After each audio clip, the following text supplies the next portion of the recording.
Alors dans cette vidéo, nous allons voir comment calculer des dérivées partielles dans le cas de fonctions un peu plus complexes que ce qu'on a vu dans d'autres vidéos sur les calculs de dérivées partielles. Donc ici, on va calculer les dérivées partielles de ces trois fonctions, ou dérivées tout court, puisque g ici ne dépendait que de t, donc ce sera une dérivée, non pas partielle, mais une dérivée simple. On va se contenter des dérivées partielles premières, parce que dans l'énoncé c'était ce qui était demandé, mais on pourrait de la même manière calculer les dérivées secondes, troisième, etc. Donc on posait grand F de xy qui est égal à cos de x plus y, donc ça ressemble un petit peu à ce qu'on avait vu dans d'autres vidéos plus basiques. Par contre on pose g de t qui est une fonction qui va dépendre de grand F de e de t et de t cube, donc ici une fonction de deux variables, mais g qui ne dépend que d'une seule variable. Et enfin h, également de deux variables, qui va dépendre de f, toujours la même fonction, avec deux variables également, et on va voir qu'il y a des petites subtilités sur le calcul de g' et de les dérivées partielles de h par rapport à x et y. Donc on va commencer par calculer d rond f sur d rond x. Ici, il n'y a aucune difficulté, puisque d rond f sur d rond x, donc je dérive ça par rapport à x, c'est-à-dire je considère que y est une constante. Comme y est une constante, donc on peut le remplacer dans sa tête par 1, 2, 3, 4 ou ce qu'on veut. Et du coup, ça nous donne cos de u, et cos u, je sais que c'est moins u' sinus u. La dérivée de cos x plus y, c'est donc moins sinus de x plus y, puisque la dérivée de cos, c'est moins sin, et fois la dérivée de x plus y par rapport à x, mais qui est 1, puisque la dérivée de x, c'est 1, et y, ça fait 0, puisque on dérive par rapport à x. Donc finalement, ça me donne moins sinus de x plus y. Je vais le réécrire sur le côté parce qu'on va s'en servir pour les questions suivantes. Donc je le mets ici, comme ça, on s'en souvient. Si je fais la même chose par rapport à y, donc si je fais la dérivée partielle par rapport à y, cette fois-ci, ça va me donner exactement la même chose, puisque la fonction est symétrique en xy. Si j'inverse le x et le y, ça donne exactement la même chose. Donc je vais avoir moins sinus x plus y fois la dérivée de x plus y par rapport à 1, c'est-à-dire 1. Et donc là aussi, je vais avoir moins sinus de x plus y. Donc d rond f sur d rond y est ici égal également à moins sinus de x plus y. Ce qui paraît logique, puisque, comme je l'ai dit, on a une fonction symétrique en xy. Si je fais f de yx, ça me donne f de xy, donc je vais trouver la même chose. Ça, c'était le cas simple, qui ressemble à ce qu'on a vu dans d'autres vidéos, donc je ne reviens pas dessus en détail. C'est surtout à partir de la fonction g que ça devient intéressant. Ici, on a g de t qui vaut f de e de t et 2t cube. Alors, on a deux manières de calculer la dérivée, donc g' de t, c'est pas dérangé sur d rond t, c'est g' de t, puisque g ne dépend que d'une seule variable. Soit on va utiliser grand f qui est égal à xy, qui est égal à cos x plus y, et puis on va remplacer ici par ce que ça vaut, puisque grand f je le connais, donc je peux très bien remplacer le x par e de t et le y par 2t cube. Ça, c'est ce qu'on va faire en premier, parce que c'est le plus simple. Au moins, on est sûr de ne pas se tromper. Et après, on verra une deuxième méthode qui est un petit peu plus délicate, mais qui est celle qu'on va devoir malheureusement utiliser pour la troisième. Alors, pour calculer g' de t, je vais d'abord, comme on l'a dit, remplacer f par ce que ça vaut. Et après seulement, je dériverai grand G. Si je prends f de e de t et 2t cube, c'est-à-dire que je remplace le x par e de t et le y par 2t cube. Ce qui va me donner cos de, entre parenthèses, le x, on a dit que c'était e de t, donc ça fait e de t, et le y c'est t cube, donc ça fait 2t cube. Et donc on voit que là j'ai une fonction plutôt basique, comme on peut avoir au lycée. Et donc là c'est du style cos de u, avec u qui vaut e de t plus 2t cube. J'ai donc g' de t, qui est égal à la dérivée de cos u. Je sais que la dérivée, ça me donne moins sinus u fois u'. Ça me donne donc moins sinus de u qui est e de t plus 2t cube, fois u', qui est la dérivée de u, et la dérivée de e de t plus 2t cube, je vais le mettre là. La dérivée de e de t, c'est e de t, la dérivée de 2t cube, c'est 6t carré, puisque t cube, ça donne 3t carré, et donc fois 3, ça donne 2t carré. Donc voilà l'expression que je trouve pour g' de t. Donc pas de difficulté particulière quand je remplace le grand G, grand F par avec l'expression que j'avais au départ. Donc ça c'est la première méthode. Maintenant on va voir une deuxième méthode pour calculer sans remplacer grand F par ce que ça vaut. Ici on pouvait remplacer parce que c'était plutôt simple, si c'est plus compliqué, à ce moment-là on va plutôt appliquer la deuxième méthode. Donc la deuxième méthode, je tiens un trait pour bien montrer la séparation. Donc la deuxième méthode, c'est de dériver grand F par rapport à t. Le problème, c'est que grand F, ici, dépend de deux variables. Donc je ne peux pas dire que c'est grand F' de t de t cube, ça n'a pas de signification mathématique, puisque c'est une fonction de variables. En fait, quand j'écris g' de t, c'est-à-dire que je dérive f, enfin g, par rapport à t. Donc c'est-à-dire que je vais dériver f par rapport à t. Mais f, faut pas oublier que c'est f de xy, donc en fait ça va me donner d rond f sur d rond x fois d rond x sur d rond t, plus d rond f sur d rond y fois d rond y sur d rond t. Alors c'est là que c'est un petit peu particulier, dans le sens où, on va dire, si je dérive f par rapport à t, je vais juste mettre d rond f sur d rond t.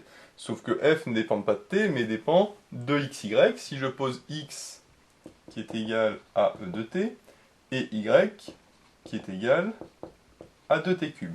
Donc d rond f sur d rond t, ça n'a pas de signification entre guillemets, dans le sens où je ne sais pas si je dérive par rapport à x ou par rapport à y. Donc l'astuce, c'est de dire que je vais dériver par rapport à x, et je dérive x par rapport à t. Pourquoi? Parce que comme ça, alors attention entre guillemets, hein, ça n'a pas de signification mathématique, mais si je simplifie les d rond x, ça va me donner d rond f sur d rond t, je vais bien retrouver ça.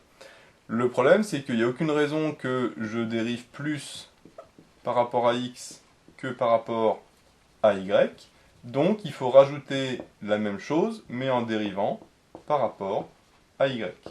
Et là, de la même manière, si je simplifie les y, ça va me donner d rond f sur d rond t. Attention, ça encore une fois, ça n'a pas de signification mathématique, c'est plus pour retenir la formule. Et donc c'est pour ça que ça va me donner cette formule-là. Parce que d rond f sur d rond x, d rond f sur d rond y, je les connais, parce que je les ai calculés précédemment. Et d rond x sur d rond t et d rond y sur d rond t, je peux les calculer, puisque x et y dépendent de t. Donc c'est là un petit peu la difficulté, dans le sens où on peut se dire, si je simplifie les d rond y, les d rond x, ça va me donner d rond f sur d rond t, d rond f sur d rond t, donc deux fois d rond f sur d rond t. Faut pas réfléchir comme ça, faut plus réfléchir à, je dérive par rapport à t, mais le t j'en ai là et là, donc je vais d'abord dériver par rapport à x et x par rapport à t, et la même chose par rapport à y.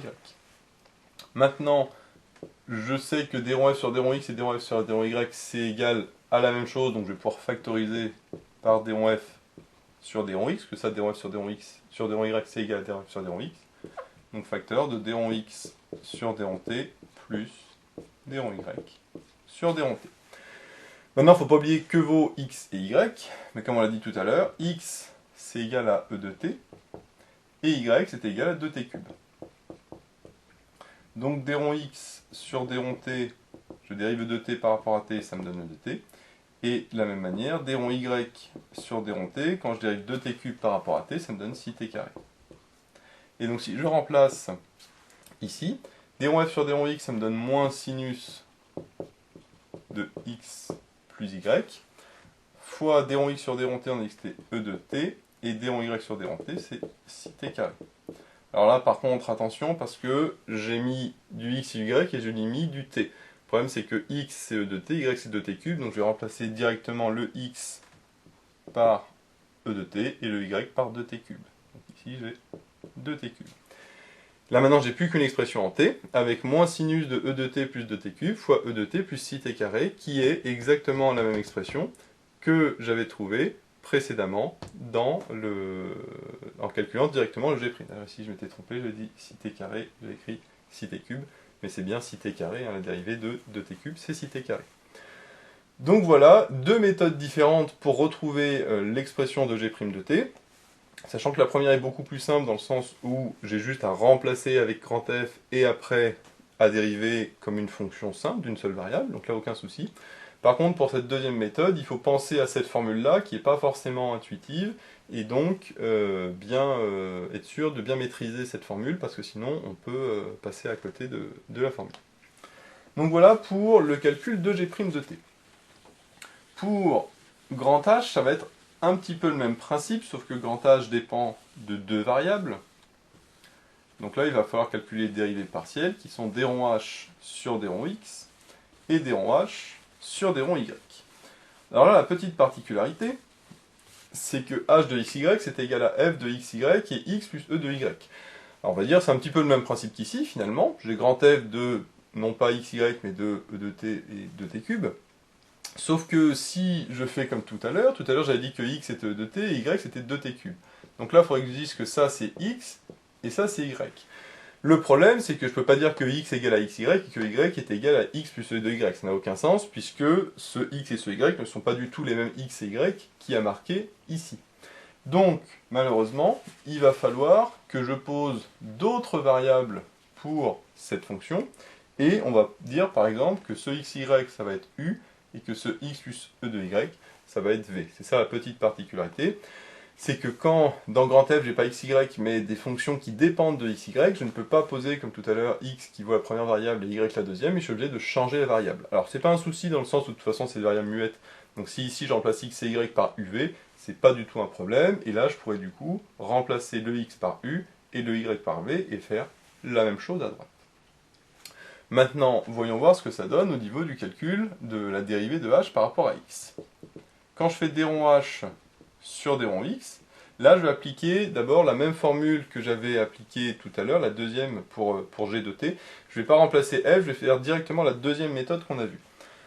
Là j'ai h de xy qui est égal à f de uv, on a dit, puisque on a dit que ça c'était u et que ça c'était v. Donc quand je dérive h par rapport à x, je vais dire je vais dériver f par rapport à x. Sauf que là j'ai du x dans le u et dans le v, puisque le x est ici et là. Et donc je vais devoir appliquer la méthode que j'ai vue tout à l'heure, en disant que comme f dépend de uv, je vais d'abord dériver f par rapport à u et u par rapport à x, puis je vais dériver f par rapport à v et v par rapport à x. Donc voilà la formule qui est la même que j'ai fait tout à l'heure quand j'ai calculé g' de t, en disant que c'est d rond f sur d rond x fois d rond x sur d rond t, plus d rond f sur d rond y fois d rond y sur d rond t. Là, la petite particularité, c'est que maintenant, c'est plus xy, c'est u et v, et c'est plus t, c'est x. Et comme tout à l'heure, si je simplifie les d rond u, ça me fait d rond f sur d rond x, et là, si je simplifie les d rond v, ça me fait d rond f sur d rond x, comme prévu. Maintenant, il va falloir que je remplace d rond f sur d rond u. Alors là, la particularité, c'est que j'ai d rond f sur d rond u, d rond f sur d rond v, et moi, alors, j'avais calculé sur x et y. Donc il va falloir que je remplace tous les x par u et tous les y par v. Donc là, si je remplace le x par u et le y par v, évidemment, je vais faire la même chose ici. Je remplace le y par u et le y par v, le x par u et le y par v, et ça me donne directement les formules de d rond f sur d rond u. Comme tout à l'heure, d rond f sur d rond u et d rond f sur d rond v sont les mêmes, donc je vais pouvoir factoriser.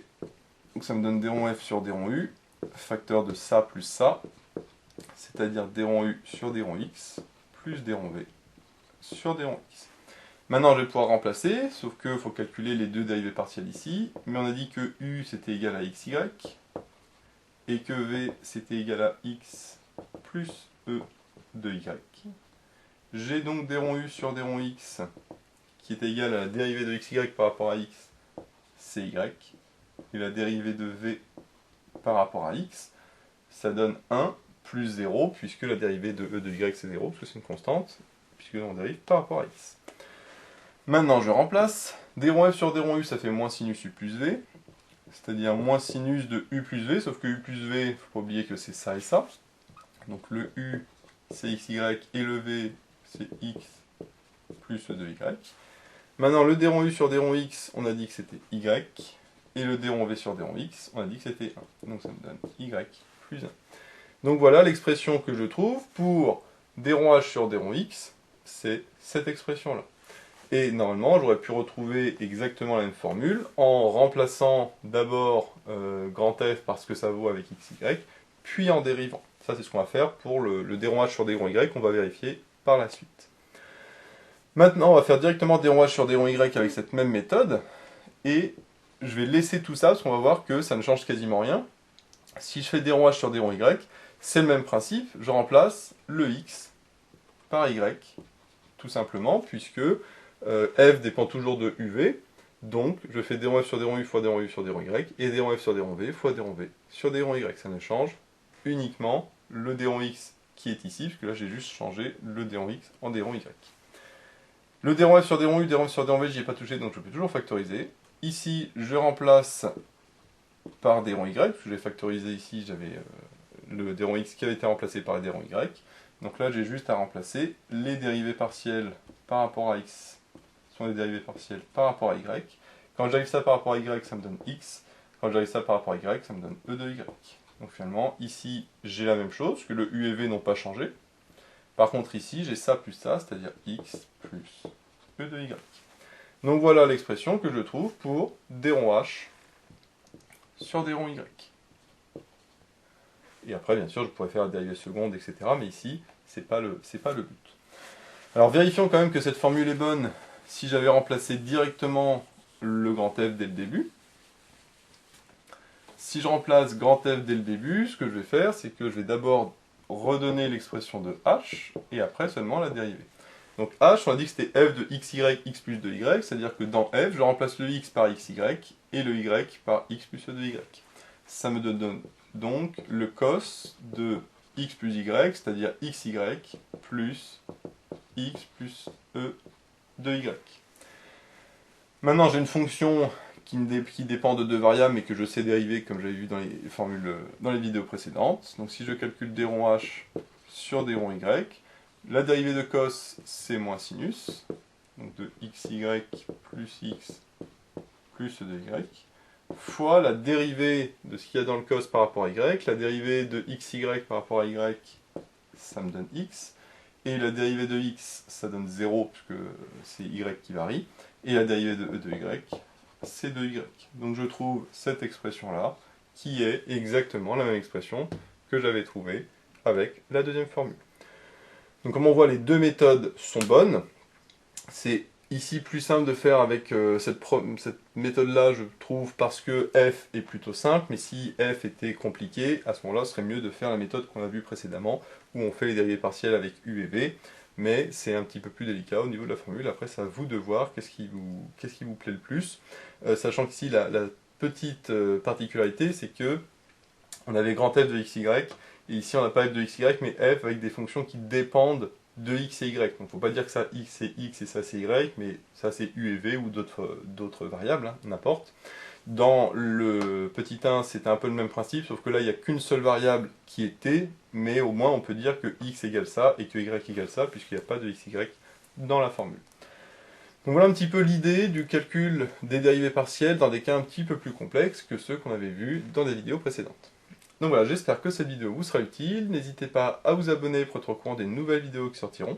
J'ai mis le lien dans la description vers l'énoncé de l'exercice, ainsi que vers d'autres exercices sur les dérivés partiels. J'ai également mis le lien vers la page Tipeee où vous pouvez soutenir Méthode Maths. Et moi je vous dis à bientôt pour de nouvelles vidéos.